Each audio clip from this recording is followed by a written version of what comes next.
The night the lights went out at my daughter-in-law's house, my phone stayed silent for a long time. That was strange, because silence had become rare whenever someone needed something from me. I stood in my kitchen, listening to the hum of my refrigerator, not knowing yet that this quiet would mark the beginning of the end of a long lesson. I am 68 years old, and I have learned that life does not announce its turning points with fanfare. They arrive softly, like a draft under the door.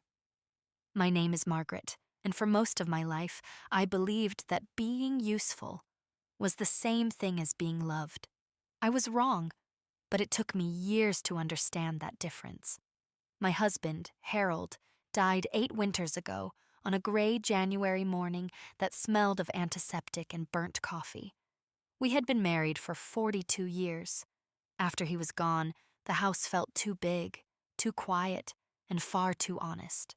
Every bill came in my name alone then. The mortgage statement, the electric bill, the water notice with its stern red lettering when I once paid it 2 days late. I learned to read every line carefully because no one else was going to do it for me.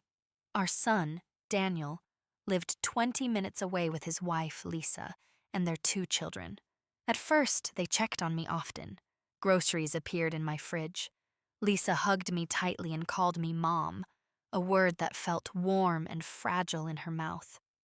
I watched the children after school, helped with homework at my dining table, and packed their lunches when Lisa said work was overwhelming.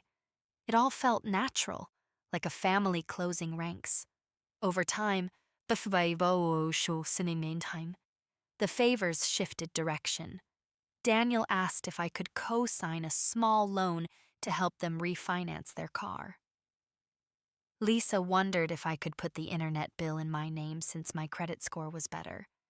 She laughed when she said it, light and casual, as if it meant nothing. I said yes because that was what I had always done. I said yes because being needed filled the empty chair across from me. The day Lisa told me to stay out of their lives came without warning. It was a Saturday afternoon, bright and sharp with spring sunlight. I had stopped by to drop off a folder of school paperwork I'd picked up for the kids. She stood in the doorway, arms crossed, phone glowing in her hand. Her voice was calm, practiced. "We need boundaries, Margaret," she said. "You're too involved. Please stay out of our lives unless we ask." Daniel didn't look at me. He stared at the floor like a boy waiting for a scolding to end. I nodded, because I didn't know what else to do. I drove home slowly, my hands tight on the steering wheel, the folder still on the passenger seat where no one wanted it. In the weeks that followed, I kept my distance. I didn't call, I didn't offer help. The bills, however, kept coming. Statements with their address printed neatly under my name, receipts for services I wasn't using. I filed them carefully in a drawer, the way Harold had taught me, smoothing each page as if it were something that could bruise. That was when I began to understand how invisible I had become. Useful, yes. Convenient, but unseen. And as I stood alone in my quiet kitchen that night, the steady glow of my own lights felt heavier than darkness ever could. The phone finally rang at 9:17 p.m., the kind of time when decent people are already in bed and only trouble stays awake. The screen said Daniel, but I could hear Lisa's voice in the background before he even spoke, sharp and hurried like someone tearing tape off a box. "Mom," Daniel said, and the word sounded small. "Are you busy?" I looked at my sink full of warm dishwater and the tea bag steeping too long in my mug. "No," I told him. "I'm not busy." "The power's out," he said, as if the sentence itself might fix it. We don't know what happened. The kids are cold." I waited for the rest. I'd learned that the truth usually arrived after a pause. Lisa snatched the phone. "The electric company says there's a past due balance," she said. "They shut it off. We need you to call them. It's in your name, remember?" I did remember. I remembered the afternoon she'd smiled at my kitchen table, sliding the paperwork toward me like a dessert menu. She'd said it would only be for a little while, until their finances settled. She'd said it would be easier if I handled it because their account had some complications. I'd signed with my good pen, the one Harold used to keep in his shirt pocket. "You told me to stay out of your lives," I said softly. There was a beat of silence, then Lisa's exhale, impatient. "This isn't about that. This is an emergency." In my living room, the mantel clock ticked in steady little judgments. I could picture their house in the dark, the kids' faces lit by a phone flashlight, Lisa pacing in slippers, Daniel trying not to make anyone angry. Part of me wanted to put on my coat and drive over with blankets and a pot of soup, the way I used to. The other part of me stayed seated, suddenly tired in a deeper way. "I'll call," I said, because the children hadn't asked for any of this. The electric company's automated system kept me on hold long enough to make me hear my own breathing. When a representative finally answered, her voice was polite but firm, trained for these conversations. She verified my identity, asked for the last 4 digits of my social security number, and read the account summary out loud. The past due balance was higher than I expected. Not just one missed payment, but several. Late fees stacked like small stones. A disconnection notice had been sent 3 weeks earlier, and a final notice 10 days after that. "I never received those," I said, though even as I spoke I felt a pinch of doubt. My mail had been odd lately. Some days my box was empty when it shouldn't have been. I'd blamed the wind, the neighborhood kids, the postal service. Now, sitting in my quiet house, I wondered what else I'd been willing to excuse. The representative told me what it would take to restore service, the full past due amount, plus a reconnection fee. She offered payment options: debit card, bank transfer, cash only in person at a third-party payment center. I asked for the email address on file. It wasn't mine. I asked for the phone number tied to the account. It wasn't mine either. By the time I hung up, my tea was cold and my fingers were shaking, not from age but from a slow kind of anger that had been building for years without a name. I called Daniel back. Lisa answered immediately, like she'd been staring at the screen waiting to pounce. "They're saying you missed multiple payments," I said. "And the contact information isn't mine. The notices were going to an email I don't recognize." Lisa's voice changed, just slightly. "We can't talk about that right now, Margaret. Just pay it so they can turn it back on." I stared at the folder drawer across the room, the one where I kept everything: receipts, statements, contracts, tax forms, Harold's death certificate in a plastic sleeve. The drawer I'd organized like a lifeline. "Send me a screenshot of the bill," I said. "What?" "Send me the bill, the full statement, and the last 3 payment confirmations you made," I added, careful even. "Then I'll handle the rest." Lisa made a sound that was almost a laugh, but too thin to be real. "You're making this complicated." "I'm making it clear," I said. "That's different."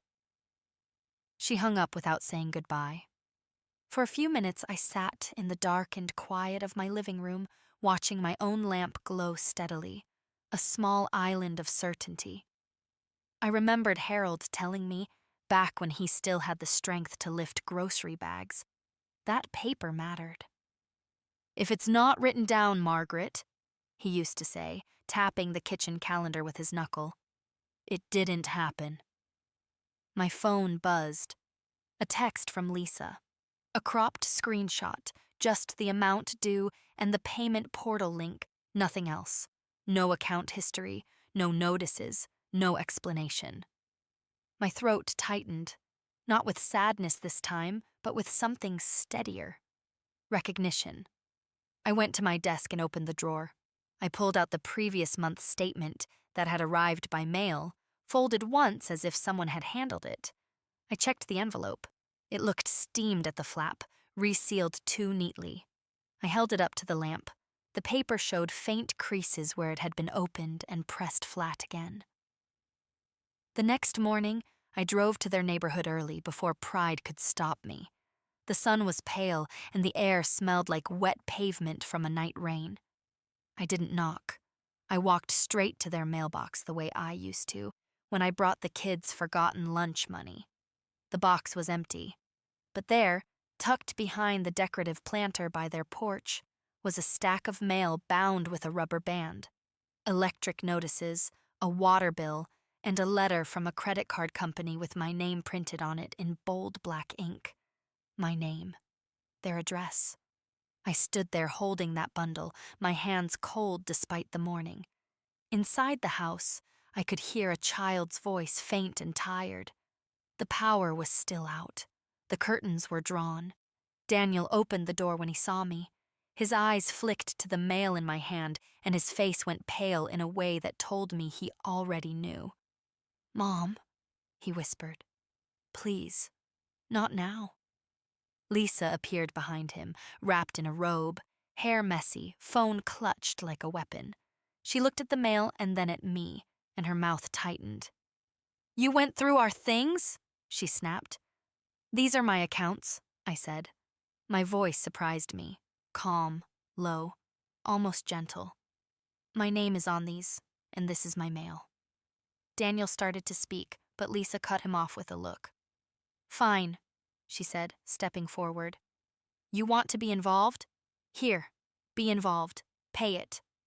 Something in me settled. It wasn't cruelty. It wasn't even revenge yet.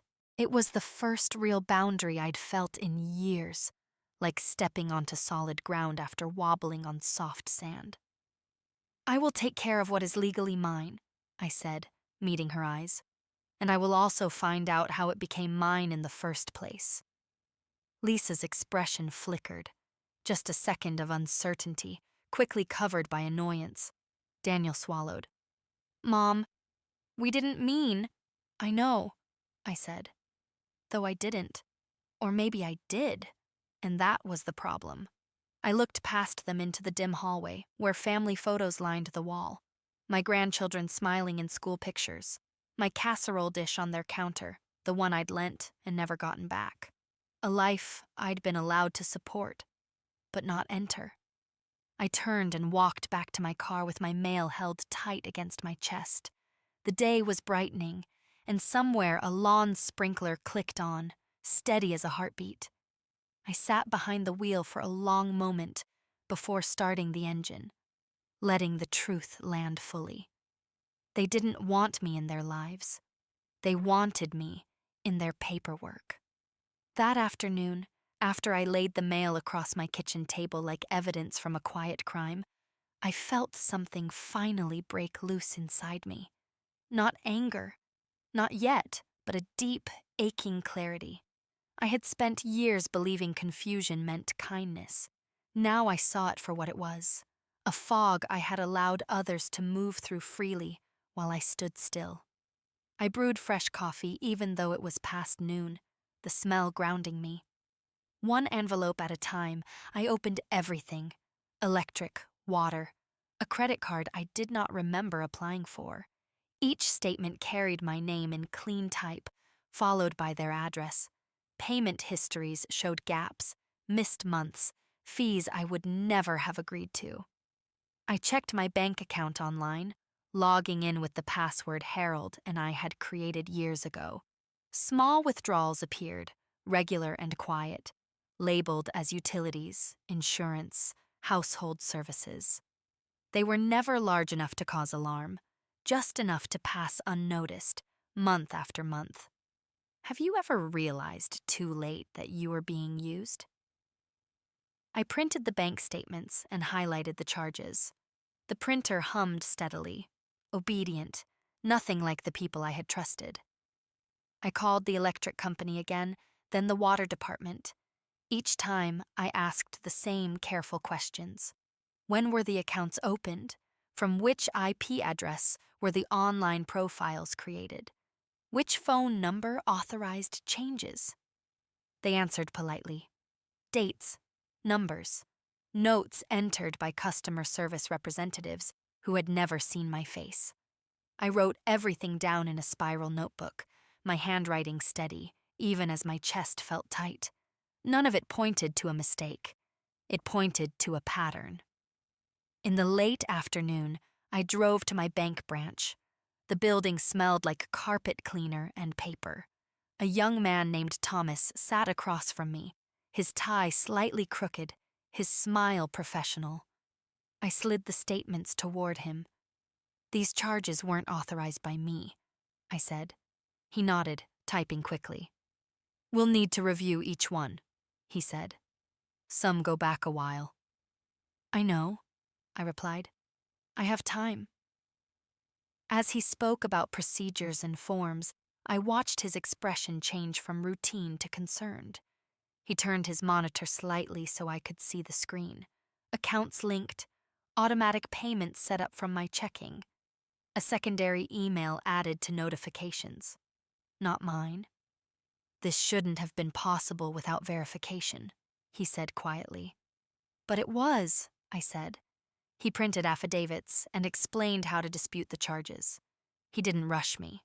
When I signed my name, it felt different than it used to, firmer, like it belonged to me again. When I got home, there was a voicemail from Daniel.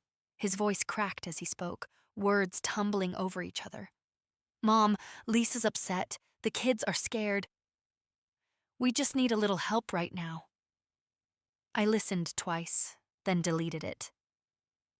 That evening, I found the folder containing the power of attorney documents I had signed after Harold died. I had barely read them at the time, trusting Daniel to handle things if I ever got sick. My hands trembled as I scanned the pages. Limited authority. Financial. Temporary. I called the number at the bottom of the page the next morning. The law office answered promptly. A woman named Carol listened without interrupting as I explained, my voice low and careful. "We can revoke this immediately," she said. "And we should." I scheduled an appointment for the following week. After I hung up, I stood by the window and watched a delivery truck rumble down the street, life moving forward, indifferent to my late awakening. By nightfall, my house felt different. Not lonely, alert. Every sound seemed sharper, the tick of the clock, the click of my heater turning on. I made myself a simple dinner and ate it slowly, thinking about how often I had swallowed discomfort to keep the peace. The phone buzzed again, a text from Lisa this time. "The power is still off. The kids can't sleep." I typed a response, erased it, then set the phone face down on the table. I wasn't cruel. I wasn't heartless. But I was finished being invisible. And for the first time since Harold's death, I understood that protecting myself was not abandonment. It was survival. 2 days later, I woke before dawn to the soft ping of my phone. Another text from Lisa, shorter this time, stripped of warmth. "We paid some of it. You're overreacting." Overreacting. The word sat in my chest like a stone. I wrapped my robe tighter and walked to the kitchen, where the floorboards always creaked in the same place right by the pantry. Harold used to joke that the house was talking back. That morning, it felt more like it was warning me to pay attention. I made oatmeal the way I always did, with cinnamon and a sliced banana. Then I didn't touch it. I opened my laptop and pulled up my credit report through the same website I used when Harold and I refinanced years ago. I answered security questions that felt like little betrayals. The name of a street I'd lived on decades ago, the make of my first car, the bank that held my old mortgage.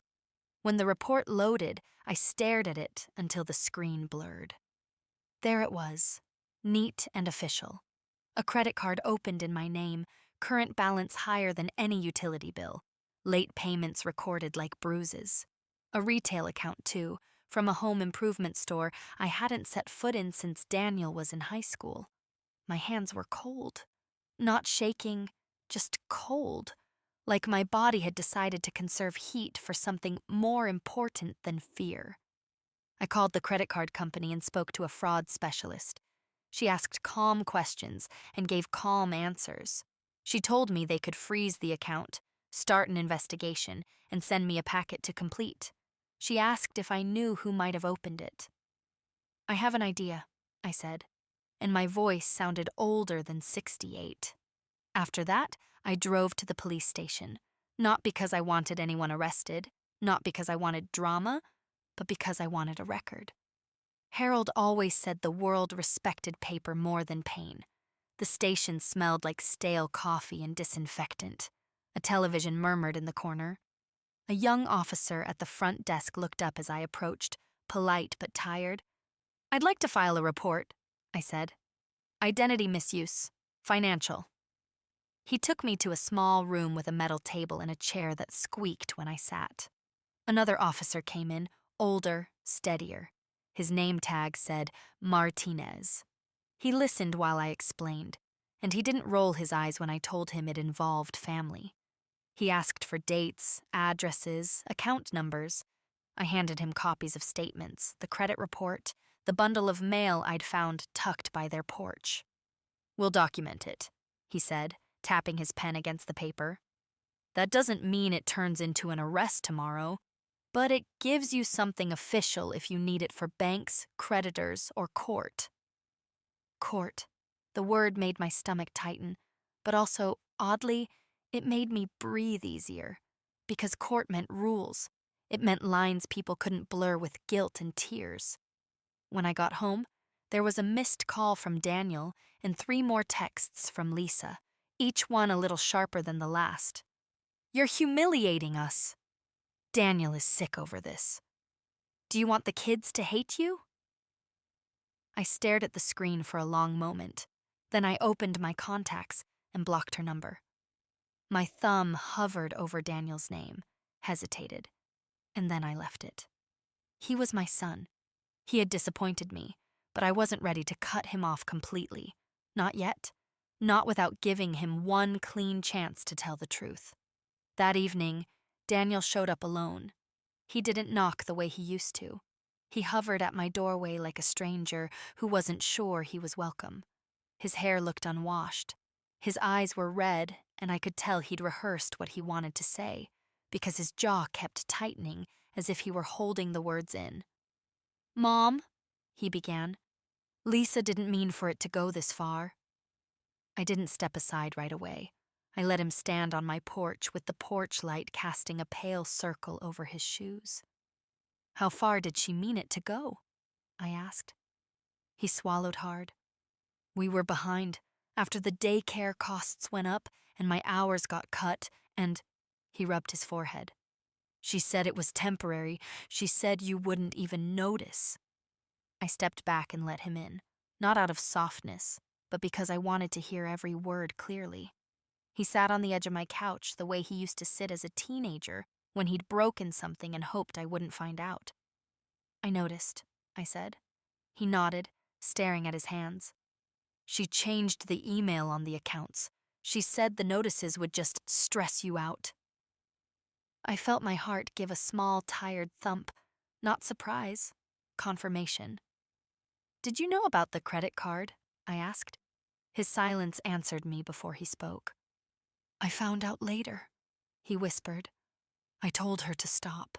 She said she needed it for repairs, for the kids, for everything, and then it got out of control." I walked to my desk and brought back a folder. I placed it on the coffee table between us and opened it so he could see the neat stacks. Bank statements, highlighted charges, the police report receipt, the appointment card from the attorney's office. Daniel's face went gray. "Mom, please, if you do this, Lisa could lose her job. If there's an investigation—" "If you do this," I corrected softly. "You mean if I protect myself." He flinched like I'd slapped him. I hadn't raised my voice. I didn't need to. The truth, spoken plainly, can be louder than yelling. "I'm not going to argue," I continued. "I'm not going to beg for respect. I'm going to restore what was taken from me, legally, and I'm going to stop being attached to decisions I didn't make. Daniel's eyes filled. We can pay you back. You can try, I said, but repayment isn't the only thing that's broken. He looked up then, really looked at me, as if seeing my face for the first time in years, not as a resource, as a person. Outside, a car passed, tires hissing on the damp road. Inside my living room, the air felt still, almost ceremonial. Daniel opened his mouth to speak again, but I held up my hand, gentle and firm. Go home, I said. Tell Lisa that I'm done being used, and tell her that if she contacts me again, it will be through my attorney. He sat there for another second, stunned, then nodded slowly, like someone accepting a sentence. When he left, I locked the door behind him. I leaned my forehead against the cool wood and let myself feel it all at once. The grief of what my family had become, the relief of finally standing upright, and the quiet strength that comes when you stop bargaining for basic decency. Then I went back to my table, turned on my lamp, and kept putting my life back into order. One document, one signature, one clean boundary at a time. The week that followed felt strangely organized, like my life had finally decided to line up instead of spilling everywhere. Each morning, I woke with a purpose that went beyond endurance. I showered, dressed, and sat at my table with my papers arranged neatly, the way Harold used to lay out tools before fixing something broken. Only this time, the broken thing was trust. The attorney's office was on the third floor of a brick building downtown. The elevator hummed and jerked slightly, and I watched the floor numbers light up one by one, my reflection wavering in the metal doors. Carol greeted me with a warm but professional smile. She had kind eyes, the kind that didn't rush you toward forgiveness or vengeance, only clarity. She read everything carefully, the revoked power of attorney, the bank affidavits, the police report. She didn't interrupt when I spoke, and when I finished, she folded her hands and nodded. You've done the right things in the right order, she said. We'll notify all creditors formally. We'll also send a cease and desist regarding any further contact about these accounts. If they continue to use your identity, it strengthens your position. Position. Another word that sounded firm and grounded. I liked that. When I left her office, the air outside smelled like hot asphalt and roasted coffee from the cafe on the corner. I treated myself to a sandwich and sat alone, watching people hurry past with their own invisible troubles. For the first time in months, I didn't feel behind them, I felt alongside them. That evening, the electric company called me back. Service at Daniel's house had been restored after partial payment. The remaining balance was now flagged as disputed, pending investigation. The representative thanked me for my patience. I almost laughed at that. Patience had never been my problem. A few days later, I received an email from the credit card company confirming the account freeze.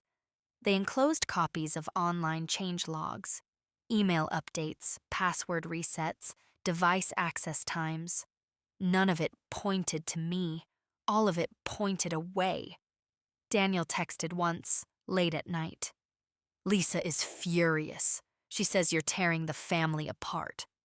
I stared at the words until they lost their sting. Then I replied, I didn't tear anything apart. I stopped holding it together alone.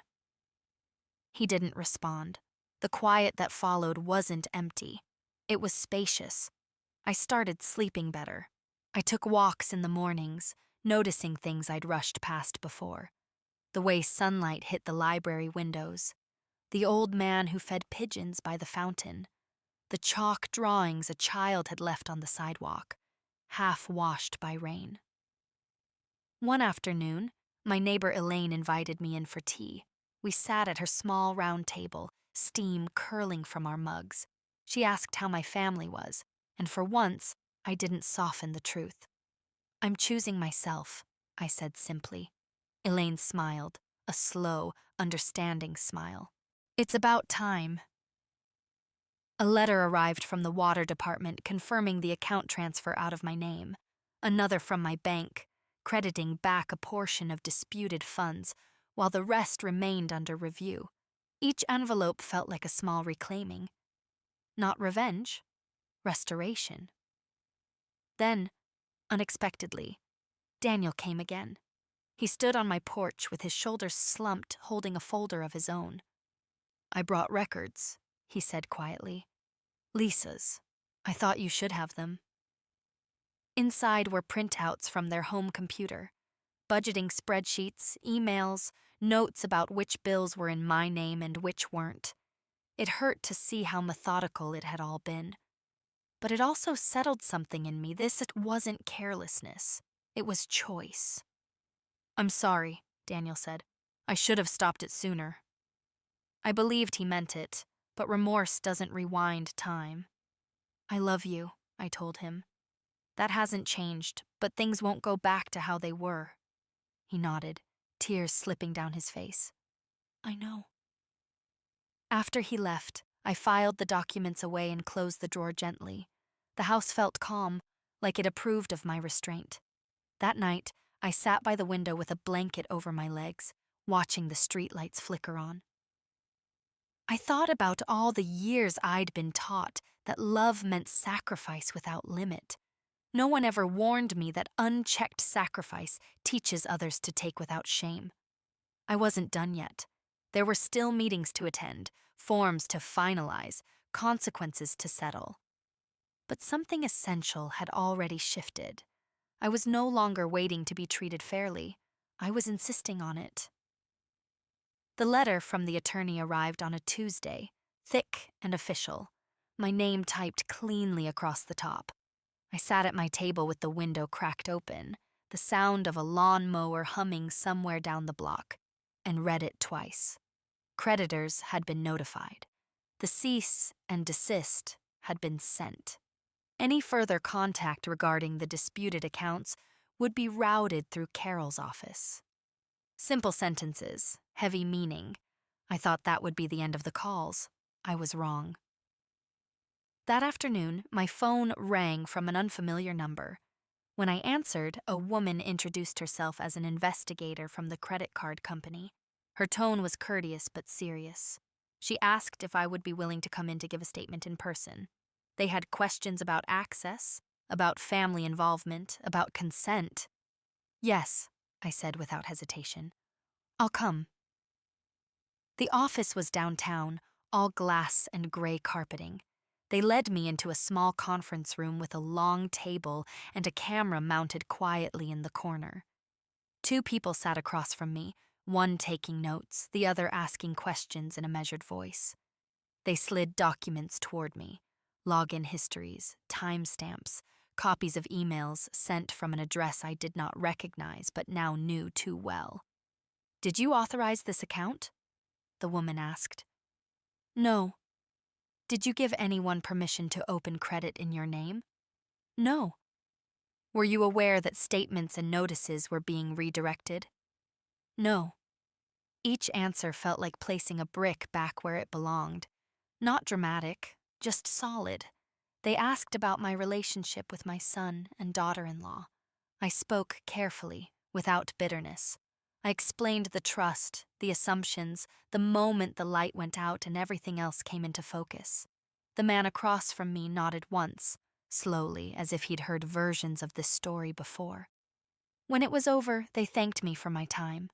One of them said, "You did the right thing by coming forward." I believed him. Outside, the city felt louder than usual. Car horns, footsteps, a bus sighing at the curb. I stood still for a moment, letting the noise wash over me. I had spent so long keeping peace that I'd forgotten how strong honesty could feel. That evening, Daniel called. His voice sounded tired, scraped thin by days of arguing and nights without sleep. "They're reviewing everything at Lisa's work," he said. "Because of the investigation, HR asked questions. She's terrified." I closed my eyes briefly. I didn't feel triumph. I felt gravity. "I didn't ask for that," I said. "I know," he replied, "but this is where it's going." There was a long pause. Then he asked, almost like a child, "Did you ever think it would get this big?"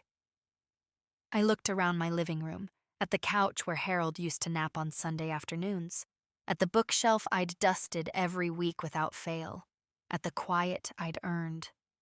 "No," I said honestly. "I thought it would stay small because I kept myself small." Have you ever mistaken peace for silence and paid for it later? The next few days were a blur of paperwork and waiting. The bank credited back more of the disputed funds. A letter arrived confirming that my credit score was being restored pending final review. Each envelope brought relief, but also a strange sadness.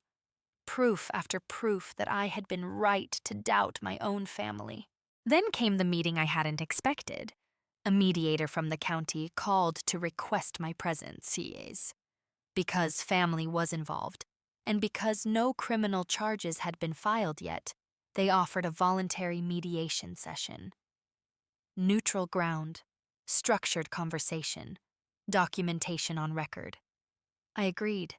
The room was plain, with beige walls and a long table. A pitcher of water sat untouched in the center. Daniel arrived first, looking older than his years. Lisa came in last, her posture stiff, her expression carefully controlled.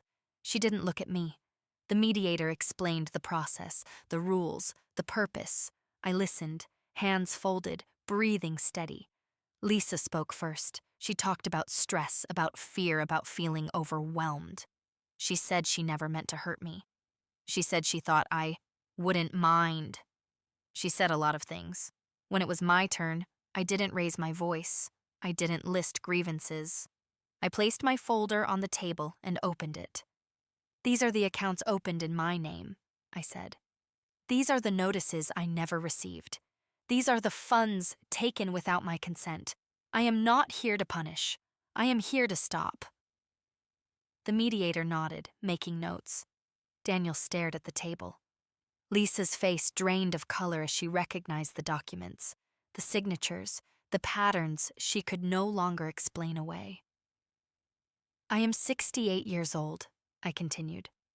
"I live on a fixed income. I planned carefully so I would not be a burden to anyone. Being treated like a resource instead of a person has consequences." For the first time, Lisa looked at me, not with anger, with something like fear. The mediator cleared his throat.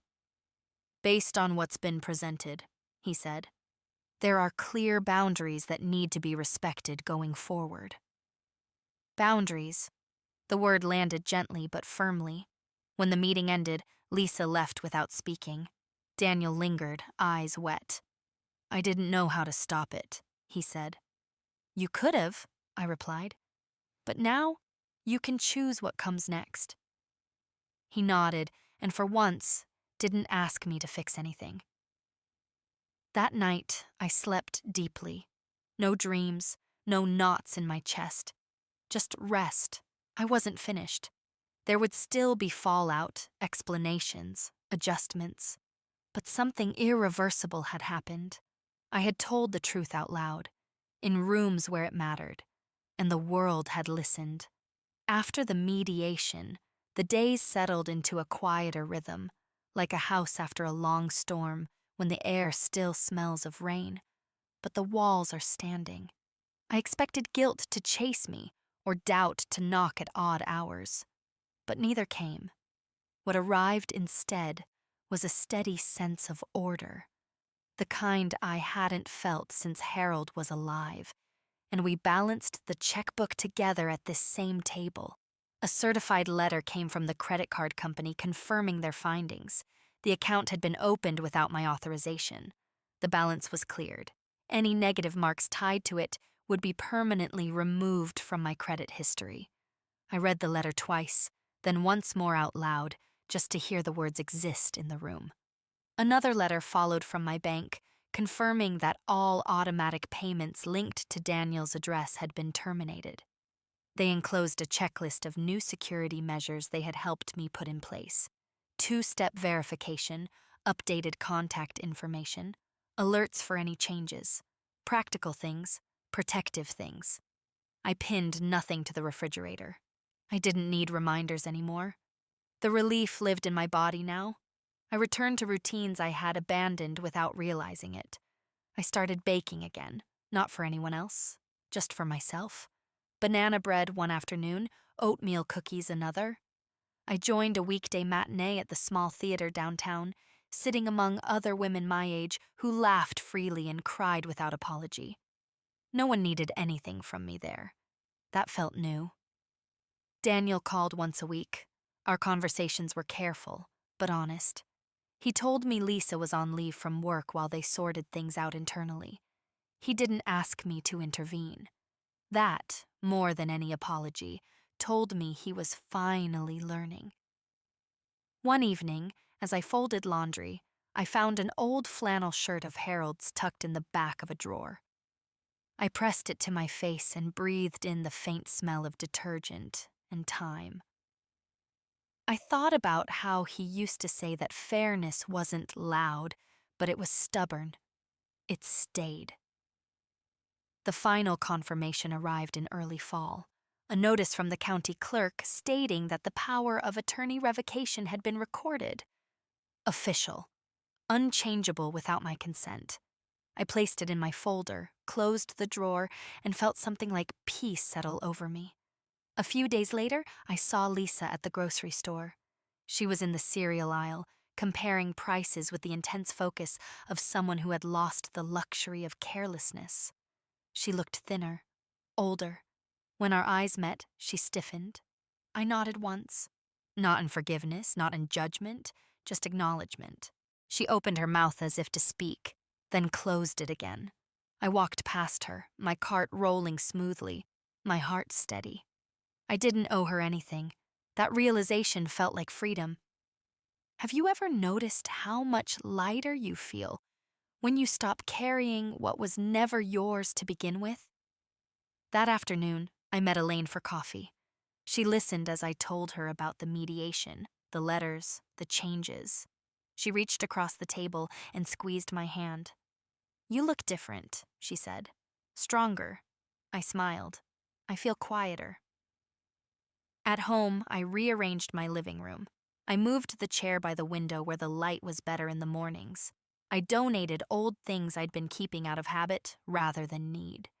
Each small choice felt like reclaiming a corner of myself. Daniel came by one Sunday with the children. No Lisa. The kids ran into the house like they always had, laughter filling the rooms. I watched them carefully, noticing how they glanced at me now, uncertain, as if afraid to ask for too much. I knelt down and opened my arms. "You're always welcome here," I told them. Their relief was immediate. Children understand safety better than adults sometimes. After they left, the house was quiet again, but not empty. I made myself soup and ate it slowly, savoring the simple comfort of it. I thought about how close I had come to losing not just money, but myself. Justice hadn't come with shouting or slammed doors. It came with forms and meetings and calm sentences spoken out loud. It came with choosing clarity over comfort. That night, as I turned off the lights and headed to bed, I felt something I hadn't in a very long time. I felt whole. By the time winter crept back into the mornings, I realized that healing did not arrive all at once. It came in layers, some warm, some uncomfortable, all necessary. The first frost settled on my front steps one quiet dawn, and as I stood there with my coat pulled tight, I understood that I was no longer bracing myself against the cold. I was prepared for it. The legal matters continued quietly in the background. Letters arrived less frequently now, thinner, less urgent. Final confirmations, closed cases, resolved disputes. Each envelope felt like the closing of a door that had been left ajar too long. I stopped jumping when the mail truck passed. I stopped scanning my phone for messages that might demand something from me. One afternoon, Carol called to let me know that all outstanding issues tied to my identity had been formally cleared. No further action required. Her voice carried a note of satisfaction, professional but warm. "You handled this with remarkable composure," she said. "Many people don't." After I hung up, I sat in my armchair and let the quiet stretch. Remarkable composure. I smiled at the phrase, thinking how often composure had been mistaken for weakness. I had learned the difference now. Composure was strength that didn't need witnesses. Daniel kept his distance, respectfully so. When we spoke, it was about neutral things: weather, the kids' school projects, a movie he'd watched and thought I might like. He never asked for help. Not money, not favors, not forgiveness on demand. When he apologized now, it wasn't rushed. It wasn't followed by a request. That mattered more than he probably understood. Lisa stayed out of my life completely. At first, I wondered if that absence would ache. Instead, it felt like a window opened in a room that had been stuffy for years. I no longer had to prepare myself before interactions, no longer had to anticipate which version of myself would be most useful. With time freed, I began to fill it intentionally. I signed up for a local history class at the community center, something I'd always meant to do but postponed because someone else needed a ride, or dinner, or childcare. The classroom smelled faintly of chalk and old books. The instructor spoke slowly, thoughtfully, and I took notes just because I wanted to, not because anyone depended on me to remember. I made friends there, real ones, people who asked how I was and waited for the answer. We lingered after class, talking about nothing urgent. Coffee dates followed. Laughter came easier than I expected. At home, I changed my routines. I paid bills the day they arrived and filed them immediately. Not out of fear, but out of respect for myself. I set alerts on my phone and then forgot about them, trusting the systems I'd put in place. I began keeping a small journal, not to document pain, but to notice peace. The sound of rain against the roof, the satisfaction of a clean kitchen at night, the comfort of locking my door and knowing it meant something. One evening, Daniel called with a tentative request. Not for money, not for intervention, just a conversation. "I'm trying to understand where I went wrong," he said. "Not just with you, with myself." We talked for a long time. I didn't lecture. I didn't rescue. I told him what it felt like to be slowly erased, to be told to stay out of lives while being quietly written into obligations. I told him how easy it is to justify small compromises until they become habits. He listened, really listened. When the call ended, I felt tired but clean, like air after a long rain. The holidays came and went differently that year. I spent Thanksgiving with Elaine and a few others from my class. We cooked together, shared stories, and no one argued about money or expectations. I slept that night without knots in my stomach. On Christmas morning, Daniel brought the kids over for an hour. They gave me drawings and a scarf they'd picked out themselves. Lisa did not come. There were no awkward explanations, just presence, just care. As the year turned, I took stock of my finances with a clarity I hadn't had in decades. Not because things were perfect, but because they were honest. I adjusted my budget, set aside a small fund just for pleasure, and booked a short trip for spring. Nothing extravagant, just a place I'd never been, chosen by me. One cold afternoon, I walked past the park, where I used to wait with the kids after school. I watched another grandmother there, her arms full of backpacks and snacks, her eyes tired, but kind. I felt a pang of recognition, then a gentle release. Love doesn't require disappearance. Care doesn't require surrender. At home, I reorganized my important documents one last time. Not because I feared chaos returning, but because order felt like respect. I labeled folders clearly. I shredded what no longer served me. When I closed the drawer, it stayed closed. That night I sat by the window again, blanket over my legs, watching the streetlights glow against the dark. I thought about how close I had come to believing that being pushed aside was the price of belonging. How easily I had accepted that role. The truth was simpler and harder. Belonging begins where self-respect is not negotiable. I turned off the lamp, not because I was done watching, but because I was ready to rest. Spring arrived slowly that year, as if it wanted to make sure I was ready for it. The morning softened first. The air lost its sharp edge. My joints complained less when I stood up from bed. I opened my windows and let the house breathe, something I hadn't done fully in a long time. It felt symbolic, though I didn't rush to name it that way. With the legal matters resolved, there were still practical loose ends, the quiet aftershocks no one warns you about. Updating records, confirming addresses, closing loops that had been tangled for years. I spent several mornings on the phone, my glasses low on my nose, speaking to calm voices who followed scripts and procedures. I didn't mind anymore. Procedures had become my allies. At the county office, a clerk helped me update my address on archived records tied to the disputed accounts. She was efficient, kind, and younger than my grandchildren would be one day. When she handed me the stamped confirmation, she smiled and said, "You're all set now, ma'am." All set. I walked out into the sunlight holding that paper like a quiet victory. I noticed changes in myself that weren't dramatic, but undeniable. I stopped apologizing unnecessarily. When a cashier rang something up twice by mistake, I pointed it out without shrinking. When a neighbor asked if I could watch her dog every weekday, just for a while, I said no without explaining my schedule. The world did not end. The sky did not fall. People adjusted. Daniel continued to come by on Sundays, sometimes alone, sometimes with the kids. He never stayed too long.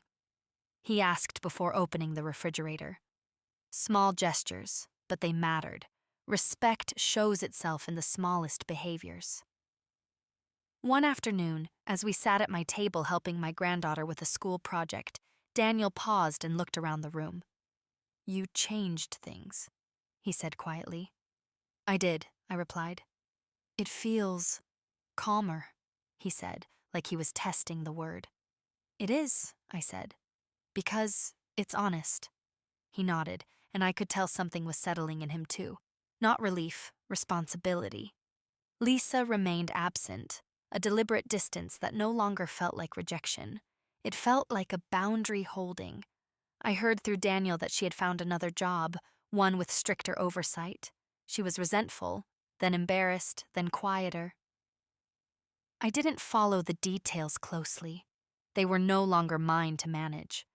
What surprised me most was the grief that surfaced later, after everything was settled. Not sharp grief, but a low ache. Grief for the version of myself that had believed love required endurance. Grief for the years I might have lived differently. I let myself feel it without rushing to resolve it. Some feelings don't need fixing. They need witnessing. I took my spring trip alone, a small coastal town with slow mornings and a long boardwalk. I brought one suitcase and a paperback novel I never finished because I kept stopping to watch the water. I ate when I was hungry, slept when I was, quote, spoke to strangers without history or obligation. No one there knew my role. No one needed anything from me. On the third day, I sat on a bench overlooking the ocean and realized I wasn't replaying conversations in my head. I wasn't preparing defenses or explanations. My mind was quiet in a way I hadn't known it could be. When I returned home, the house welcomed me back like it always had, but this time without the weight of expectation. I unpacked slowly. I washed my clothes. I placed a seashell on my windowsill, a small marker of a choice made just for myself. The mail arrived later that week, thin and uneventful. Utility statements with zero balances. Bank summaries that matched my records exactly. Nothing alarming, nothing hidden. I filed them and closed the drawer with a gentle click. One evening, Elaine came over with a pie she'd baked too much of. We sat at my table, forks tapping softly against plates, the sound companionable. She looked at me for a long moment and said, "You seem lighter." "I am," I said. "But not because things were taken away. Because I stopped giving myself away." She reached over and squeezed my hand. No advice, no judgment, just understanding. As the months passed, I noticed how often people confuse kindness with availability. I had done that for most of my life. I had believed that being dependable meant being endlessly accessible. Now I understood that true kindness includes honesty, and honesty sometimes sounds like no. I volunteered once a week at the library, shelving books and helping children find stories that excited them. When my shift ended, I went home. No guilt, no lingering, just a clean ending to a good thing. Daniel invited me to dinner one night, just him and the kids. He cooked nervously, burned the edges of the chicken, laughed at himself. The kids talked over each other, eager and loud. The house felt lived in, imperfect, real. When I left, Daniel hugged me longer than usual. "Thank you," he said. "For what?" I asked. "For not disappearing," he said, "and for not pretending nothing happened." I drove home slowly, the sky darkening into a soft blue, streetlights flickering on one by one. I thought about how close I had come to choosing silence forever.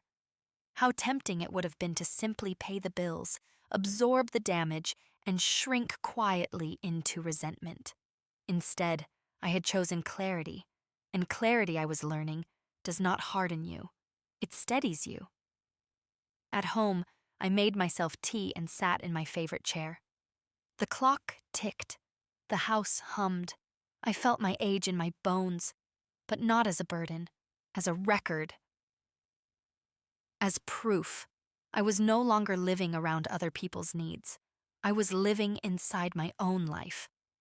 The first warm evening of summer found me sitting on my porch, a glass of iced tea sweating gently in my hand. Fireflies blinked on and off in the yard like small, patient signals. I watched them without counting, without wondering how long they would last. At 68, I had finally learned that some moments don't ask to be measured. They ask to be noticed. The house behind me was quiet in a good way. Not empty, not lonely, settled. Every bill inside it was paid and filed. Every account was clean. Every password known only to me. The order I once kept out of fear, I now kept out of respect. For myself. For the life I still had. Daniel came by less often now, but when he did, it was intentional. He called first. He asked how I was, please, and waited for the answer. Sometimes we talked about the children, sometimes about nothing at all. Our relationship had changed shape, and though it had taken loss to get there, it felt truer than what came before. Lisa remained a quiet absence. I no longer wondered what she thought of me. That chapter had closed without ceremony, the way some doors do when you stop pushing on them. I wished her no harm. I simply wished her away from my boundaries. One afternoon, I received the final piece of paper I hadn't known I was waiting for. A letter from the credit bureau confirming that my record had been fully restored, my name cleared, my file closed. No further review pending. I held the paper for a long moment, then placed it in the drawer and shut it for the last time. That drawer no longer felt like a defense. It felt like an archive. I celebrated quietly. I went out to dinner alone at a small restaurant I'd always driven past, but never entered. I ordered what I wanted, not what was practical. I lingered over dessert. No one rushed me. No one needed anything from me. I paid the check, signed my name, and walked out into the evening feeling taller than I had in years. Later that week, I met with a financial counselor at the community center, not because I was in trouble, but because I wanted to plan the next decade of my life with intention.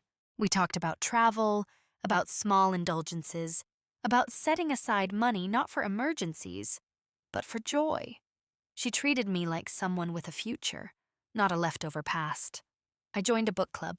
I planted tomatoes in my yard and learned, again, the quiet miracle of watching something grow because you cared for it consistently, not because it owed you anything.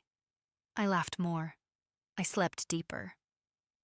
Sometimes, late at night, I thought about the woman I had been when the power went out at Daniel's house and my phone rang. How quickly I had almost folded. How close I came to apologizing for protecting myself. I didn't judge her. She did what she knew how to do at the time. But I was grateful I had grown past her. Have you ever looked back at a version of yourself and felt both tenderness and relief? On my birthday, I received a handwritten card from Daniel. No money inside, no requests hidden between the lines. Just a simple thank you, written carefully, as if he understood now how much words matter.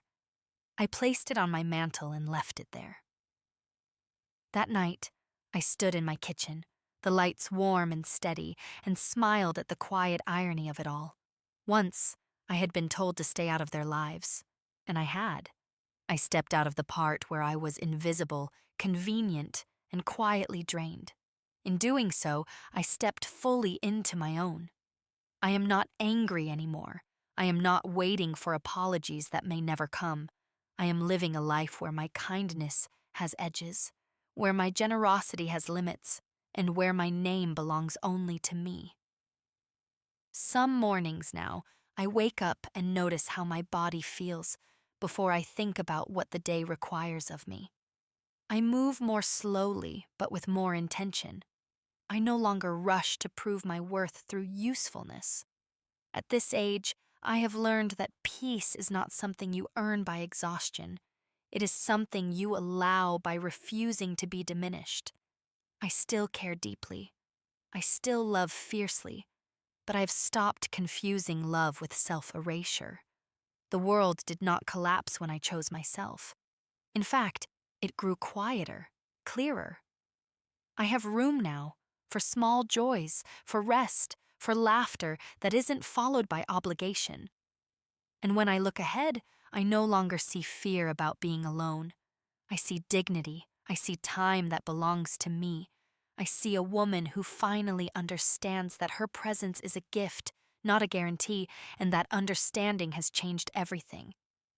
If there is one thing I know now, it is this: you do not lose family by demanding respect. You lose yourself by accepting its absence. Thank you for sitting with me through this story, for listening to the quiet moments as much as the hard ones. If this journey meant something to you, a simple like or subscription helps these stories find others who might need them too. And tell me, if you were in my place, what would you have done?